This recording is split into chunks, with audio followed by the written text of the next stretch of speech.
కాకతీయ విశ్వవిద్యాలయం 23వ స్నాతకోత్సవానికి ముస్తాబవుతోంది. సోమవారం జరిగే వర్సిటీ స్నాతకోత్సవానికి ఛాన్సలర్ హోదాలో గవర్నర్ జిష్ణుదేవ్ వర్మ హాజరు కానున్నారు. ముఖ్య అతిథిగా సిఎస్ఐఆర్, ఐఐసిటి హైదరాబాద్ సంచాలకులు డి శ్రీనివాస్ రెడ్డి హాజరవుతున్నట్లు వర్సిటీ ఉపకులపతి కె ప్రతాప్ రెడ్డి తెలిపారు. స్నాతకోత్సవంలో వివిధ విభాగాల్లో ఉత్తమ ప్రతిభ కనబర్చిన 385 మందికి బంగారు పతకాలు, 586 మందికి పిహెచ్డి పట్టాలు అందించబోతున్నట్లు వెల్లడించారు. ప్రాంగణ నియామకాల్లోనూ తమ విద్యార్థులు సత్తా చాటుతూ కొలువులు పొందుతున్నారంటున్న కాకతీయ విశ్వవిద్యాలయం వీసీ కె ప్రతాప్ రెడ్డితో ఈటీవీ ముఖాముఖి.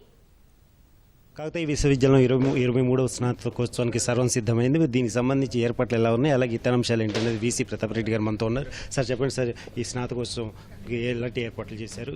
కాకతీయ యూనివర్సిటీ 23వ స్నాతకోత్సవాన్ని గణనీయంగా జరుపుకోవాలని ప్లాన్ చేస్తూ ఉంది. గౌరవనీయులైన గవర్నర్ గారు స్నాతకోత్సవానికి వచ్చేస్తూ ఉన్నారు. స్నాతకోత్సవంగా ప్రధానంగా చీఫ్ గెస్ట్గా డాక్టర్ డి శ్రీనివాస్ రెడ్డి గారు వస్తున్నారు. Is IICT director and scientist in chemical sciences.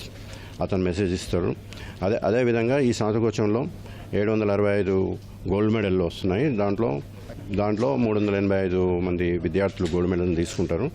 అదేవిధంగా 586 పిహెచ్డి పట్టాలు కూడా వస్తాయి. గోల్డ్ మెడల్లో వివిధ కోర్సులలో 2016 నుంచి 2021 వరకు డిస్ట్రిబ్యూట్ అవుతుంది ఆ బ్యాచెస్కి. పీజీ కోర్సెస్లో కానీ ప్రొఫెషనల్ కోర్సెస్లో కానీ 5 ఏళ్ల గోల్డ్ మెడల్ ఇస్తున్నాము.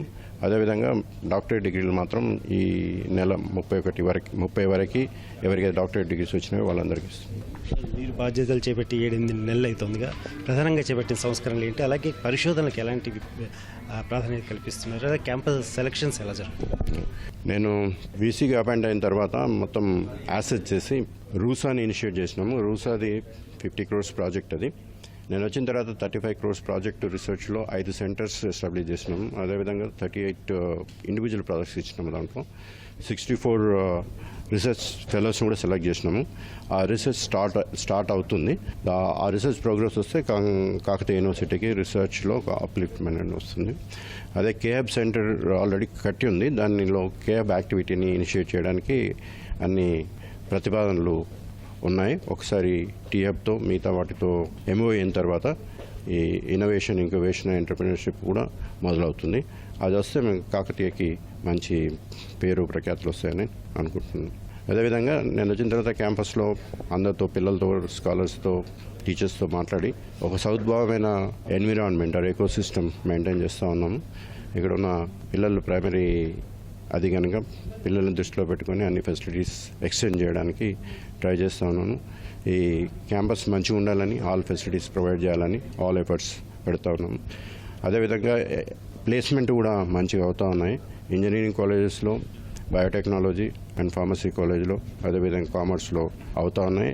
దాన్ని దృష్టిలో పెట్టుకొని నేను ఆల్రెడీ ఇంగ్లీష్ లాంగ్వేజ్ ట్రైనింగ్, ఇంకా ముందు సాఫ్ట్ స్కిల్స్లో ప్లస్ ఫినిషింగ్ స్కూల్ ఆ విధంగా చేయాలనే ప్రతిపాదనలు మూవ్ చేస్తున్నాను.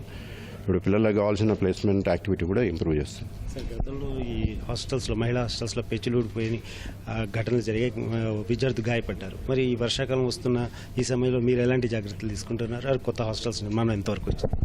ఇప్పుడున్న ఎగ్జిక్యూటివ్ కౌన్సిల్లో లాస్ట్ టైం మేము ఫస్ట్ ప్రిఫరెన్స్ గర్ల్స్ స్టూడెంట్స్కి ఇచ్చినాము. దాంట్లో common mess for girls sanction అయింది. అట్లే ఆల్ గర్ల్స్ హాస్టల్ కాంప్లెక్స్ కోసం ఒక బౌండరీ వాళ్ళు అప్రూవ్ అయింది. అట్లే 2 గర్ల్స్ హాస్టల్స్ 500 కెపాసిటీతో కూడా అప్రూవ్ అయినాయి.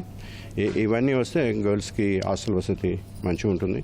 ఏదైనా ప్రాబ్లమ్స్ ఉంటే కూడా అవి స్పెషల్ అటెన్షన్ పెట్టి సాల్వ్ చేస్తాం. ప్రధానంగా యూనివర్సిటీ భూమి మీద అంటే యంగ్ ఇంటర్మీడియట్ స్కూల్కి దానికి కేటాయిస్తున్నట్టు విద్యార్థి సంఘాలు ఆందోళన చేస్తున్న నేపథ్యంలో మీరు ఏం చెప్తారు? అంటే నిజంగా కేటాయించారా, డెసిషన్ తీసుకున్నారా లేదా, ఏం చెప్తారు? ప్రపోజల్ ఉంది కానీ ఇంతవరకు డిసిషన్ కాలేదు, ఫైనలైజ్ కాలేదు. ఫైనలైజ్ అయినప్పుడు ఆ డిసిషన్ గురించి మాట్లాడను. యూనివర్సిటీ ల్యాండ్ కూడా వేరే వాటి కమర్షియల్ యాక్టివిటీ ఇవ్వరు. దాన్ని నేను టోటల్లీ అపోజ్ చేస్తాను.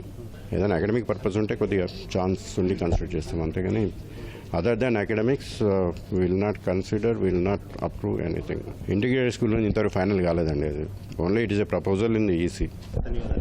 యంగ్ ఇంటిగ్రేటెడ్ స్కూల్కి యూనివర్సిటీ భూముల కేటాయింపు అనేది ఇంకా ఎలాంటి నిర్ణయం తీసుకోలేదని వీసీ చెప్తున్నారు. అలాగే ఇక ఏదైతే సోమవారం జరిగే స్నాతకోత్సవానికి అన్ని ఏర్పాట్లు చేస్తున్నట్టు కూడా కాకతీయ విశ్వవిద్యాలయం వీసీ చెప్పారు.